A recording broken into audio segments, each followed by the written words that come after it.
যদি তুমি সফলতা পেতে চাও, যদি তুমি নিজের জীবনকে পরিবর্তন করতে চাও, যদি তুমি সফলতার স্বাদ গ্রহণ করতে চাও, তাহলে তোমাকে পরিশ্রম করতে হবে। পরিশ্রমী ব্যক্তিরাই সফল হয়ে থাকে, আর যারা পরিশ্রম করে না তারা কখনোই সফলতার স্বাদ পায় না। এই লাইন তুমি হয়তোবা শুনেছ, এই লাইন হয়তোবা তোমার কাছে শোনা শোনা, কিন্তু এই লাইনের মধ্যে কতটা সত্যতা আছে? এই শব্দগুলোর মধ্যে কতটা সত্যতা আছে যে পরিশ্রম করলেই তুমি সফল হয়ে যাবে? যদি সত্যি বিষয়টা এমন হয় যে পরিশ্রম করলেই সফলতা পাওয়া যায়, মেহনত করলেই রেজাল্ট আসে, তাহলে কেন একজন দিনমজুর কখনোই ধনী হতে পারে না? মেহনত তো জীবনে কম বেশি সবাই করছে, পরিশ্রম তো জীবনে কম বেশি সবাই করছে। তাহলে এই পার্থক্য কেন? ধনী গরিবের এই ব্যবধান কেন? তাহলে কি পরিশ্রম করা উচিত নয়? তাহলে কি পরিশ্রম করে সফলতা পাওয়া সম্ভব নয়? তাহলে কি শুধুমাত্র পরিশ্রম একজন মানুষের জীবন পরিবর্তন করতে পারে না? তাহলে কি আমার মেহনতগুলো বিফলে যাবে? তাহলে কি আমি কখনোই ধনী হতে পারবো না? তাহলে কি কখনোই আমি আমার জীবনে পরিবর্তন আনতে পারবো না? চলো আজ কিছু প্রশ্নের উত্তর জানি, কিছু জটিল বিষয় যেগুলো আমাদের কাছে জটিল মনে হয় সেগুলোকে ক্লিয়ার করি। যে মেহনত আসলেই কি সফলতা আনে? পরিশ্রম কি সফলতার সবথেকে বড় হাতিয়ার? এই সমস্ত বিষয়গুলো আমাদের কাছে ক্লিয়ার হওয়াটা প্রয়োজন। তার আগে আমি তোমাকে একটা প্রশ্ন করতে চাই, একটা প্রশ্নের উত্তর তোমার থেকে জানতে চাই। আচ্ছা, তুমি যখন কাজ করো তখন কি তোমার ধ্যান, তখন কি তোমার দৃষ্টি সময়ের দিকে থাকে যে আমি এতক্ষণ কাজ করব বা এতক্ষণ পড়াশোনা করব?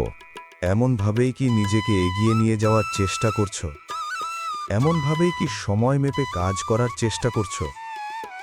আর তোমার কাজ কি তোমার কাছে বোরিং মনে হচ্ছে, বিরক্তিকর মনে হচ্ছে?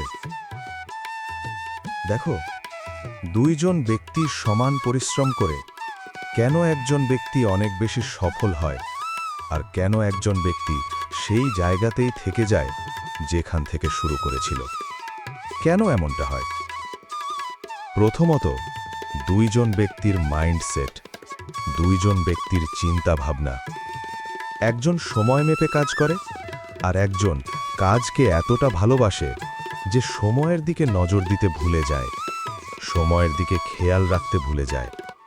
আমি তোমাকে লিখে দিতে পারি, তোমার সফলতা কেউ আটকাতে পারবে না, কিন্তু শুধুমাত্র মেহনত করলে চলবে না। মেহনতের সাথে দুটি জিনিস অড করতে হবে।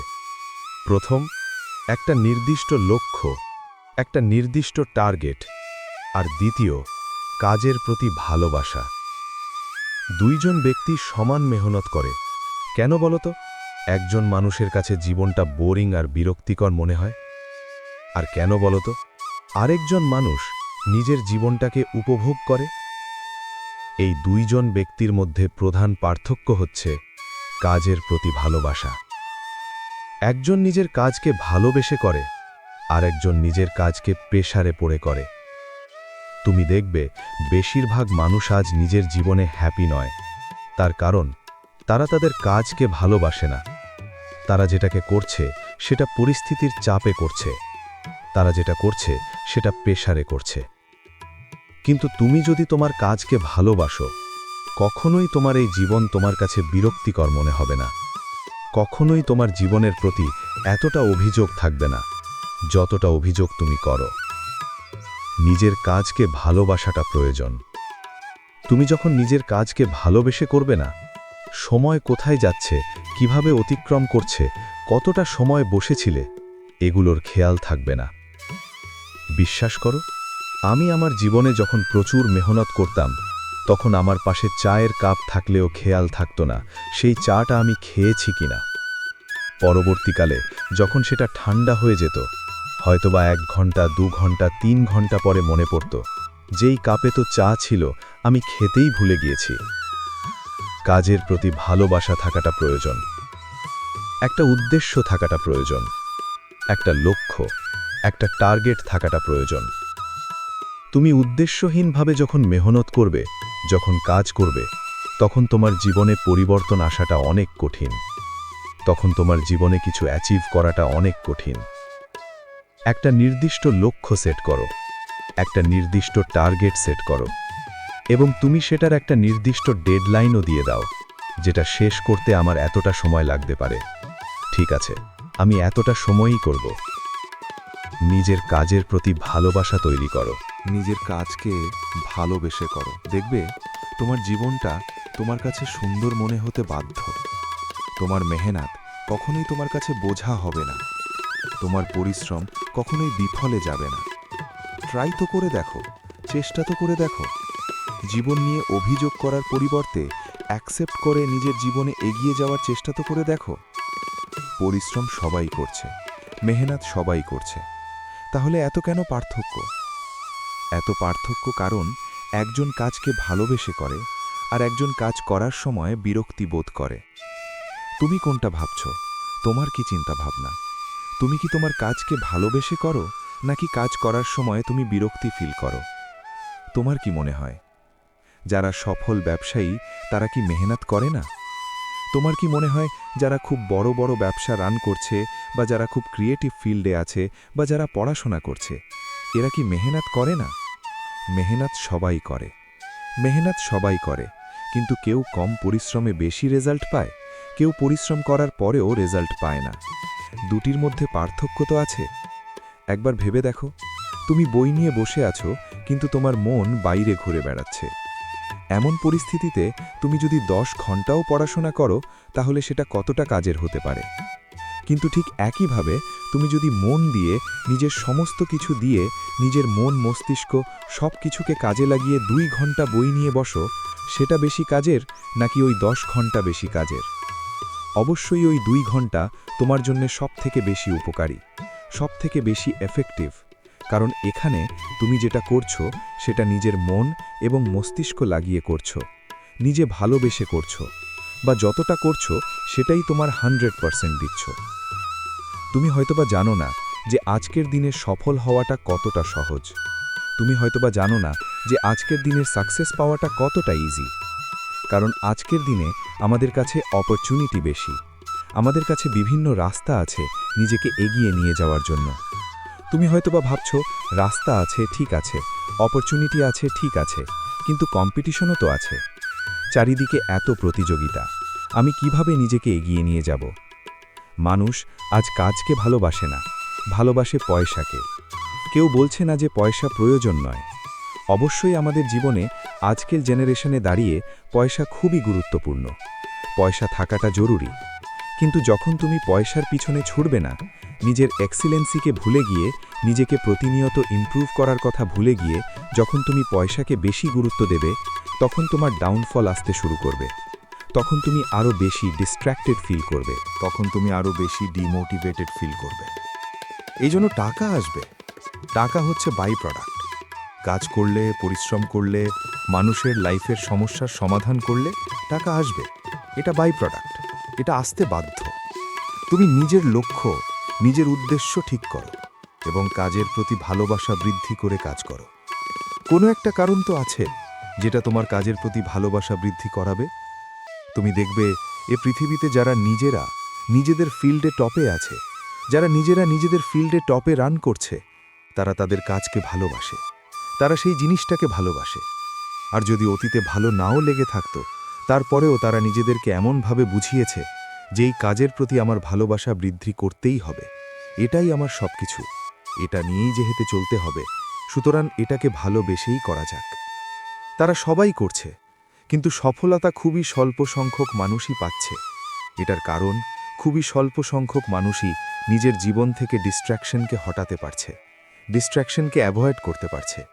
তোমাকে সোশ্যাল মিডিয়ার স্ক্রোলিং থেকে নিজেকে বাঁচাতে হবে, সময়ের অপচয় থেকে নিজেকে বাঁচাতে হবে, কাজের প্রতি ভালোবাসা বৃদ্ধি করতে হবে, একটা নির্দিষ্ট উদ্দেশ্য, একটা নির্দিষ্ট লক্ষ্য সেট করতে হবে। উদ্দেশ্যহীন মেহনতের কোনো মূল্য নেই। লক্ষ্য ছাড়া জীবনে মেহনত করে, পরিশ্রম করে কোনো লাভ নেই। আমাদের মিডল ক্লাস ফ্যামিলির চিন্তাভাবনা মিডল ক্লাস মতোই রয়ে গিয়েছে। আমাদের ওই সস্তায় ভালো জিনিস পাওয়া, কম মেহনতে বেশি রেজাল্ট আশা করা, এগুলো আমাদের অভ্যেস হয়ে দাঁড়িয়েছে। ঠিক আছে, ঠিক আছে, তুমি স্মার্ট ওয়ার্কের কথা বলো, স্মার্ট ওয়ার্কের কথা ভাবো, ভালো কথা। কিন্তু তুমি একবার ভেবে দেখো, যদি তুমি স্মার্টলি হার্ড ওয়ার্ক করতে শুরু করো, যদি তুমি স্মার্টলি কঠোর পরিশ্রম করতে শুরু করো, তাহলে তোমার জীবনটা কত দ্রুত পরিবর্তন হবে, কত দ্রুত বদলাবে। এমনটা কেন ভাবো না যে জীবনে দ্রুত রেজাল্ট আশা করার জন্য স্মার্টলি হার্ডওয়ার্ক করতে হবে? ভাবতে হবে কিভাবে দ্রুত করা যায়, কিন্তু কিভাবে সেটার কনসিস্টেন্সি বজায় রাখা যায়, কারণ কনসিস্টেন্সি থাকাটা জরুরি। আজকের জেনারেশনে দাঁড়িয়ে যেখানে প্রতিযোগিতা অনেক বেশি, সেখানে নিজের কনসিস্টেন্সি ধরে রাখাটা খুবই গুরুত্বপূর্ণ। চারিদিকে মানুষ ডিস্ট্র্যাক্টেড, মানুষ মেহনত করছে, পরিশ্রম করছে, 10 দিন করে ছেড়ে দিচ্ছে। তোমার ক্ষেত্রে যেন বিষয়টা তেমন না হয়। তুমি যাতে নিজের 100% দিতে পারো, সেদিকে খেয়াল রাখো। নিজের কনসিস্টেন্সি বজায় রাখতে পারো, প্রতিনিয়ত চেষ্টা করতে পারো। আজ নয় কাল করব, কাল নয় পরশু, এমন চিন্তাভাবনাকে অ্যাভয়েড করতে পারো। সেগুলোর দিকে খেয়াল রাখো, সেগুলোর দিকে ধ্যান দাও, প্রতিনিয়ত চেষ্টা চালাও। কনসিস্টেন্সি বজায় রেখে প্রতিনিয়ত রিপিটেডলি মেহনত করার চেষ্টা করো। একদিনে কিছুই হয় না। আমরা হয়তোবা মানুষের এটা ঢুকিয়ে নিজে মেহনত করতে শুরু করে দিও। দেরি করো না, অন্যদের অপেক্ষায় বসে থেকো না। যদি সত্যি তুমি জীবনে কিছু করতে চাও, তাহলে এটাই তোমার জীবনের সবথেকে উপযুক্ত সময়। এটাকে অ্যাকসেপ্ট করে নিজের কাজকে শুরু করে দাও। আজ থেকে, কাল থেকে নয়। এই চিন্তাভাবনা তুমি অনেক করেছো, এমনভাবে নিজেকে অনেক ভুল বুঝিয়েছ যে কাল থেকে শুরু করব। কাল কখনো আসে না। কেন এমনটা বোঝো না? কাল আসতে আসতে সেটা আজ হয়ে যায়। সুতরাং যেটা করতে হবে, যতটা করতে হবে, আজ করতে হবে। এখন থেকে চেষ্টা করতে হবে। প্রতিনিয়ত রিপিটেডলি মেহনত করতে হবে। পরিশ্রম সফলতার কারণ, অবশ্যই কারণ, কিন্তু সেটার পিছনে একটা উদ্দেশ্য থাকতে হবে। শুধুমাত্র মেহনত করলে চলবে না, শুধুমাত্র কাজ করলে চলবে না। কাজের প্রতি ভালোবাসা বৃদ্ধি রাখা সম্ভব হবে। কাজ আমরা প্রত্যেকেই করছি, 2 দিন করছি, 3 দিনে ছেড়ে দিচ্ছি। আমরা মনে করছি যে 2 দিনের রেজাল্ট চলে আসবে, স্মার্ট ওয়ার্ক করে সমস্ত কিছু হয়ে যাবে। স্মার্ট ওয়ার্ক করাটা প্রয়োজন, কিন্তু স্মার্টলি হার্ড ওয়ার্ক তুমি যদি করতে শুরু করো, তাহলে তোমার জীবনে তুমি যেটা 1 বছরে অ্যাচিভ করতে পারতে, সেটা হয়তোবা 3 মাসে অ্যাচিভ হয়ে যাবে। আর যেটা তুমি 5 বছরে করতে, সেটা হয়তোবা 1 বছরে হয়ে যাবে। হয়তোবা কি হয়েই যাবে। তুমি ট্রাই তো করে দেখো। মানুষ মেহনত করতে চায় না।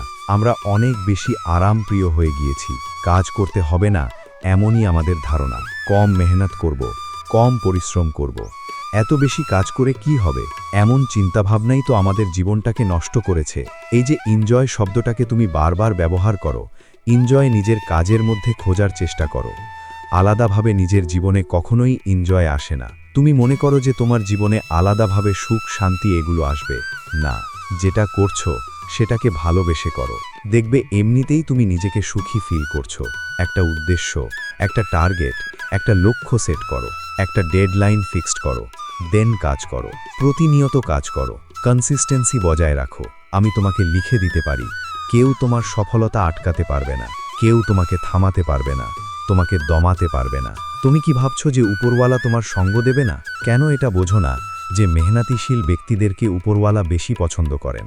তুমি তানার অপেক্ষায় বসে আছো যে কখন তিনি তোমার জীবনকে পরিবর্তন করে রেখে দেবেন, কিন্তু তিনি তোমার অপেক্ষায় বসে আছে যে কখন তুমি তোমার জীবনে মেহনত করবে, চেষ্টা করবে, বারবার চেষ্টা করবে, ব্যর্থ হওয়ার পরেও নিজেকে দাঁড় করাবে এবং নিজেকে বলবে যে আমি আরেকবার চেষ্টা করে দেখি। তিনি এগুলো তোমার কাছ থেকে আশা করেন এবং এগুলোর জন্য তোমার অপেক্ষায় বসে আছেন যে কখন তুমি নিজের তরফ থেকে চেষ্টা করবে আর তিনি তোমাকে ফল দেবেন, তিনি তোমাকে রেজাল্ট দেবেন। রেজাল্ট আসবে যদি আমরা চেষ্টা করি, যদি আমরা নির্দিষ্ট একটা রুলস মেনে, নির্দিষ্ট একটা নিয়ম মেনে, একটা গাইড মেনে প্রতিনিয়ত চেষ্টা করি। প্রতিনিয়ত চেষ্টা করাটা গুরুত্বপূর্ণ। একদিনে কোনো কিছুই হয় না, এক সপ্তাহে কোনো কিছুই হয় না, 1 মাসে কোনো কিছুই হয় না। চেষ্টা করতে হবে। তোমার টার্গেট যদি বড় হয়, তোমার উদ্দেশ্য যদি বড় হয়, তোমার লক্ষ্য যদি বড় হয়, তাহলে খেলাটাও বড় খেলতে হবে, খেলাটাও বড় হবে। এমনভাবে এগিয়ে চলো এবং দ্রুত রেজাল্ট আনার জন্য স্মার্টলি হার্ডওয়ার্ক করো। মেহনতের কোনো বিকল্প নেই। এখনও বলছি, যারা পরিশ্রম করবে না তারা তো এমনি কিছুই অর্জন করতে পারবে না। আর শুধুমাত্র পরিশ্রম করে সফলতা আসবে না। পরিশ্রমের সাথে একটা উদ্দেশ্য, নেক নিয়ত, অদম্য ইচ্ছাশক্তি, প্রতিনিয়ত প্রচেষ্টা এবং কাজের প্রতি ভালোবাসা থাকতে হবে। তারপরেই না রেজাল্ট আসবে, তারপরেই না মেহনত ফল দেবে, তারপরেই না মেহনত করলে তোমার জীবনটা বদলাবে। তোমার কাছে অনুরোধ করব, কয়েকটা মাস এমনভাবে চেষ্টা করে দেখো। দেখো তোমার জীবনটা কতটা সুন্দর হয়। দেখো তোমার জীবনটা কতটা পরিবর্তন হয়। কাজের প্রতি ভালোবাসা বাড়াও, সময়কে গুরুত্ব দাও। সেই সকল মানুষগুলো থেকে একটু দূরে থাকার চেষ্টা করো। সেই সকল মানুষগুলো থেকে একটু দূরে থাকার চেষ্টা করো যারা তোমার সঙ্গে থেকেও সঙ্গে নেই। দূরে রাখার চেষ্টা করো, হ্যাঁ, কারণ এরা তোমার মনে একটা বৃহৎ আশা জাগাবে। আর যখন সেই আশা পূর্ণ হবে না, যখন তুমি তাদের কাছ থেকে শুধুমাত্র তিরস্কৃত হবে, তখন তুমি কষ্ট পাবে।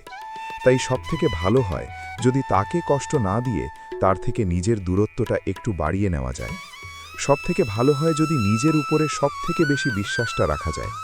দেখো, যারা তোমার মূল্যটা বোঝে না, তাদের সামনে জোর জবরদস্তি করে নিজের ভালোবাসাটা জাহির করতে যেও না। তাদের সামনে জোর জবরদস্তি করে নিজের ভালোবাসাটা প্রকাশ করতে যেও না। যখন এটা সত্য যে আমরা সকলের কাছে প্রিয় হতে পারবো না, তখন আমরা কেন এমনটা চেষ্টা করব? কেন অন্যের মন রাখতে গিয়ে সময়ের সাথে বদলে যায়? এবং এই ঘটনাগুলো আমাদের বিশ্বাসের উপরেও সন্দেহ জাগায়। মনে হয় যে এই মানুষটাও পরিবর্তন হতে পারে নাকি? কিন্তু হ্যাঁ, পারে। এ পৃথিবীতে মানুষ নিজের স্বার্থের জন্য অনেক কিছু করতে পারে। শুনেছি পাগলও নাকি নিজের স্বার্থ বোঝে। আর আমরা তো সুস্থ স্বাভাবিক মানুষ। এটাকে অ্যাকসেপ্ট করতে হবে যে পরিবর্তন হতেই পারে। যখন গোটা পৃথিবী এত দ্রুততার সাথে বদলাচ্ছে, তখন মানুষ বদলাবে না, এটা কেমন একটা শুনতে লাগছে। তাই মানুষও পরিবর্তন হতে পারে। মানুষও পরিবর্তন হয়ে থাকে সময়ের সাথে, সুযোগের সাথে। দেখো, মানুষ আঘাত পায়, মানুষ ধোঁকা খায়, কিন্তু তারপরে কিছু মানুষ নিজেকে ধ্বংস করে, নিজেকে ধ্বংসের কথা ভাবে, নিজেকে কষ্ট দেওয়ার কথা ভাবে। আর কিছু মানুষ নিজেকে পরিবর্তনের স্বপ্ন দেখে। হ্যাঁ, সিদ্ধান্ত তোমার। তুমি নিজেকে কষ্ট দেবে নাকি নিজেকে পরিবর্তন করবে নিজের জন্য। আমাদেরকে আসলে ভালোবাসে না, বাসে আমাদের অবস্থানকে। তাই নিজের অবস্থানকে মজবুত, নিজের অবস্থানকে পাকাপোক্ত করতে হবে। আর এটা করার জন্য যতটা মেহনত, যতটা চেষ্টার প্রয়োজন পড়ে, ততটা করতে হবে। ধোঁকা খাওয়ার পরে, আঘাত পাওয়ার পরে নিজেকে কষ্ট দেওয়ার কথা না ভেবে নিজেকে পরিবর্তন করার প্রতিজ্ঞা নিতে হবে। হ্যাঁ, নিজেকে পরিবর্তন করার চেষ্টা চালাতে হবে। জীবনে সবসময় সেটাই করার চেষ্টা করো যেটা তুমি পছন্দ করো, যেটা তোমার সিদ্ধান্ত। অনেক সময় আমরা অন্যের সিদ্ধান্তের উপরে আমল করতে গিয়ে নিজেকে ভুলে যাই। অনেক সময় আমরা অন্যের সিদ্ধান্তগুলোকে গুরুত্ব দিতে গিয়ে নিজের যে আইডেন্টিটি, সেটাকে ভুলে যাই। আর যখন জীবনে জোর জবরদস্তি করে কিছু করা হয়, তখন জীবনটা বোরিং, তখন জীবনটা বিরক্তিকর মনে হয়। তাই হ্যাঁ, অনেক সময় হয়তোবা আমাদেরকে অনেক কিছু বাধ্য হয়েই করতে হবে, কিন্তু তারপরেও যতটা সম্ভব নিজের কথা শুনতে হবে, নিজের মনের কথা শুনতে হবে, নিজের ইচ্ছা চাহিদাকে অনেক বেশি প্রাধান্য দিতে হবে। দেখো, দিন শেষে তোমার হয়তোবা এটা অনুভব হবে, হয়তোবা এটা উপলব্ধি হবে যে জীবন অতটাও সহজ নয়। তবে হ্যাঁ, জীবনে কিছু পরিস্থিতি, কিছু উপদেশ দিতে চাইব। কোনো মানুষের পিছনে ছুটে নিজের ভ্যালুটাকে কমিয়ে ফেলো না। হ্যাঁ, কোনো মানুষের পিছনে ছুটে নিজের ভ্যালুটাকে কমিয়ে ফেলো না। যদি কেউ সত্যি তোমাকে চায়, তাহলে তোমাকে অবহেলা করবে না। যে তোমার গুরুত্ব বোঝে, সে তোমাকে গুরুত্ব দেবে। আর যে তোমার গুরুত্ব বোঝে না, সে তোমাকে এমনি থেকেই ইগনোর করবে। সুতরাং যারা তোমার থেকে দূরত্ব বাড়াতে চায়, বাড়াতে দাও। তুমি শুধু নিজের থেকে নিজের দূরত্বটা কমিয়ে নাও। কত সুন্দর হতো যদি জীবন মায়ের মতো হতো। অন্যেরটা কেমন, শুধু এটা মনে হতো যে আমারটা সুন্দর। আমরা বলি না, আমার মা সব থেকে সুন্দর, কিন্তু অন্যের মা কেমন তাতে আমাদের কোনো যাই আসে না। তো তাই জীবনটা যদি মায়ের মতো হতো, কত সুন্দর হতো। মানুষ তুলনা করাই ছেড়ে দিত। আমরা তো তুলনা করতে ভালোবাসি, তুলনা করে যাই যে ওর জীবনটা সুন্দর, আমার জীবনটা কেন নয়? ওর জীবনে এত কিছু হয়, আমার জীবনে কেন নয়? কিন্তু যদি পৃথিবী মায়ের মায়ের মতো হতো তাহলে এই তুলনাগুলো বন্ধ হতো। তবে এই সমস্ত কিছু মনের উপরে নির্ভর করে, তাই মনের উপরে নিয়ন্ত্রণ থাকাটা প্রয়োজন। নিজের সব থেকে বড় শত্রুর থেকেও ভয়ঙ্কর হচ্ছে গিয়ে ভুল পথে চালনাকারী মন, নেগেটিভিটি দ্বারা আকৃষ্ট হওয়া মস্তিষ্ক। বিশ্বাস করো, এটা বাস্তব, এটা সত্য যে যদি তোমার মন এবং মস্তিষ্কের ওপরে তোমার সম্পূর্ণ কন্ট্রোল থাকে, তাহলে তুমি তোমার জীবনটাকে যেমনভাবে কাটাতে চাইছিলে তার কিছুটা হলেও সম্পূর্ণ হবে, তার কিছুটা হলেও পূরণ হবে, কিছুটা হলেও নিজের ইচ্ছা, নিজের চাহিদা অনুযায়ী নিজের জীবনটাকে পরিচালনা করতে পারবে। নিজের পছন্দের জিনিসগুলোকে নিজের জীবনের অংশ বানাতে সক্ষম হবে, নিজের জন্য ক্ষতিকারক জিনিসগুলো থেকে নিজের দূরত্ব বাড়াতে সক্ষম হবে।